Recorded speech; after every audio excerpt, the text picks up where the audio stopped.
Bonjour et bienvenue dans l'entretien de l'intelligence économique, l'émission consacrée aux acteurs de la mondialisation.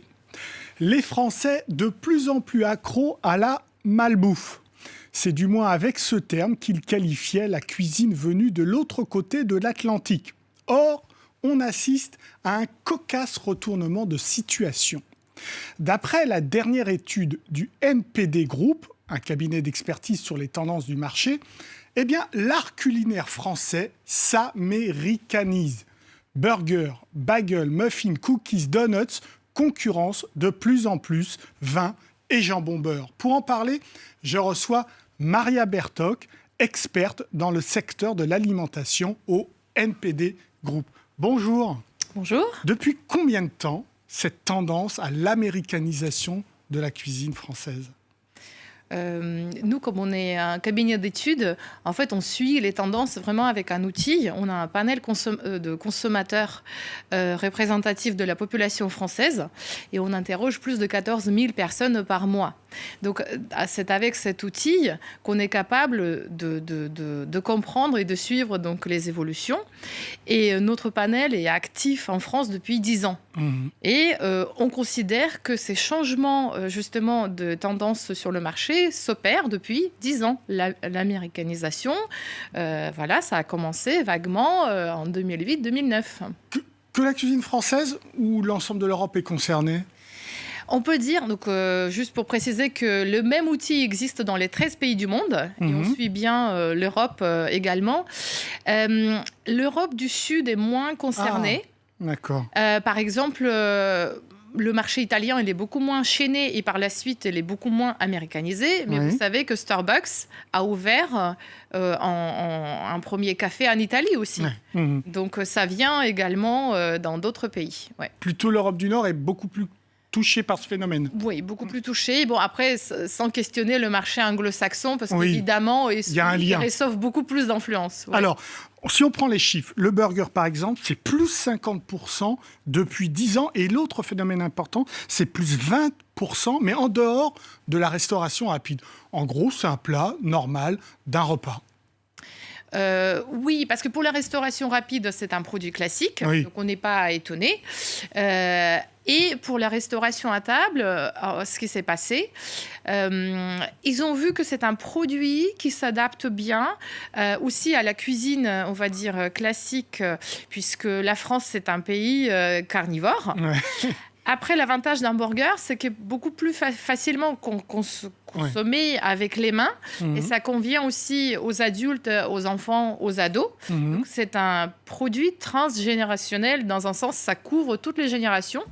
Et ça plaît surtout aux jeunes, moi je dirais 18-35 ans, puisqu'ils sont un peu dans la notion d'une consommation décontractée.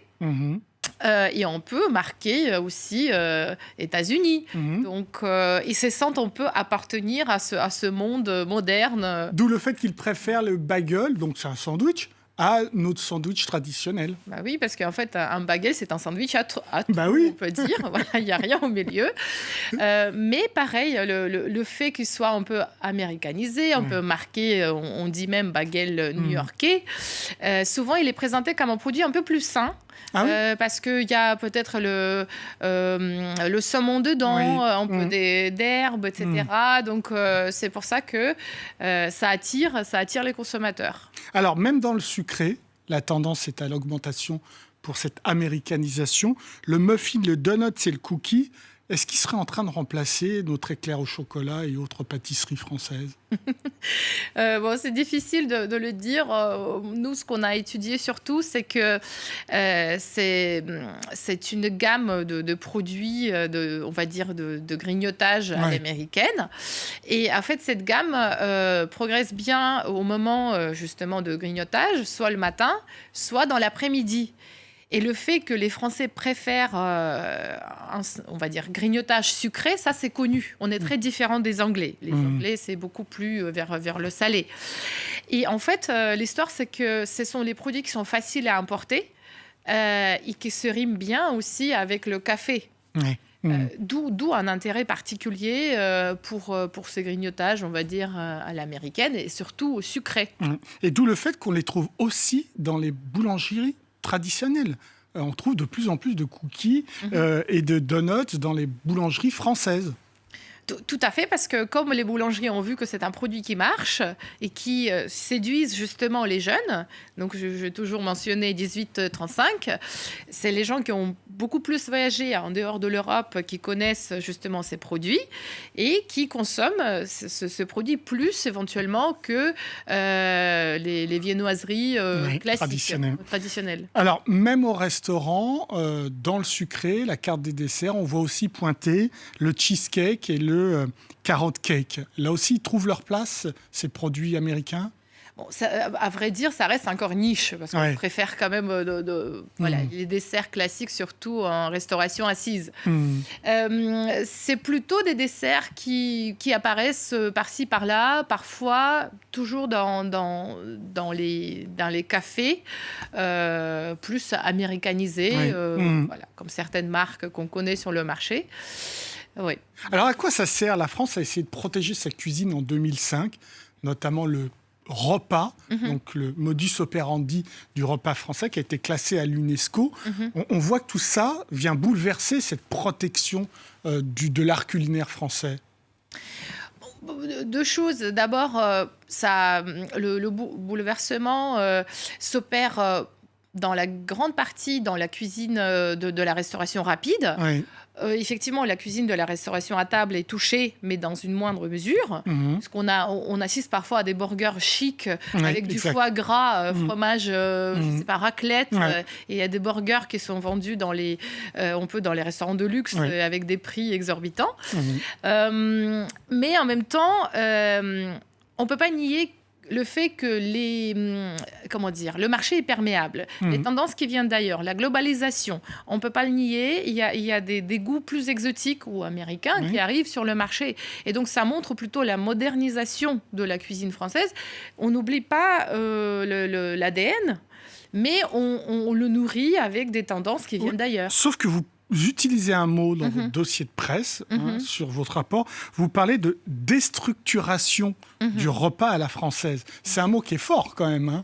Oui, mais voilà, c'est aussi lié au changement de rythme de vie qui sont plus les mêmes qu'il y a 10, 15, 20 ans.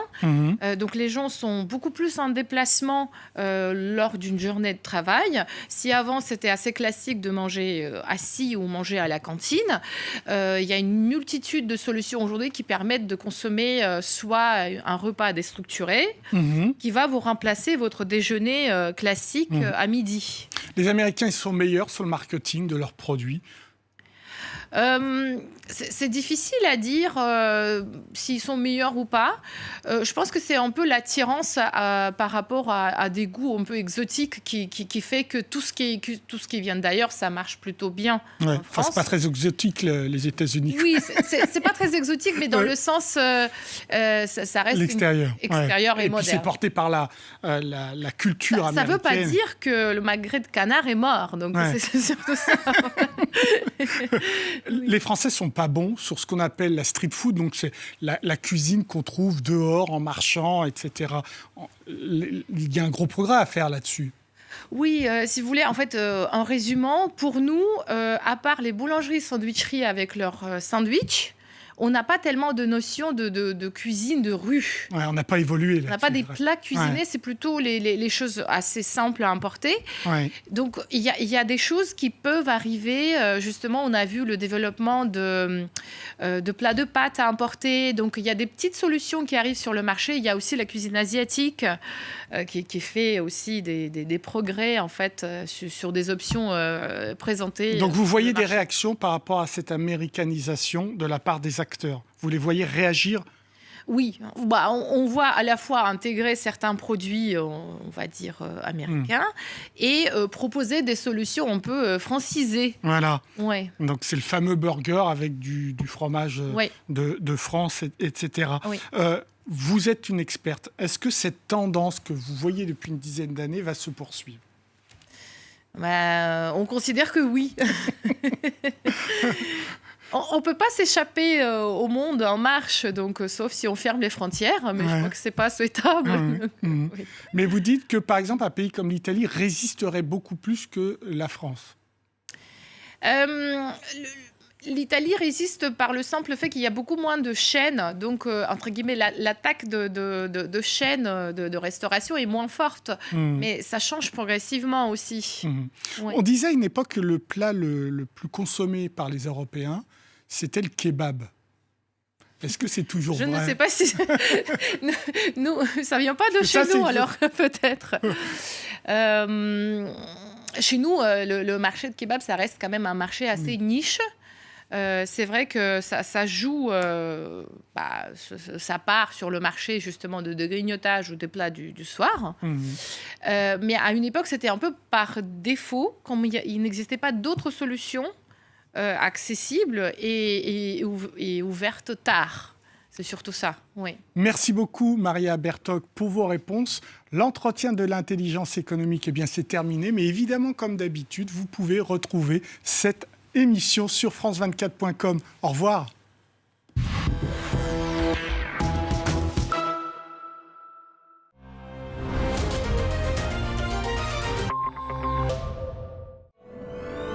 Regardez la météo avec Distingo, l'épargne en ligne simple et sécurisée.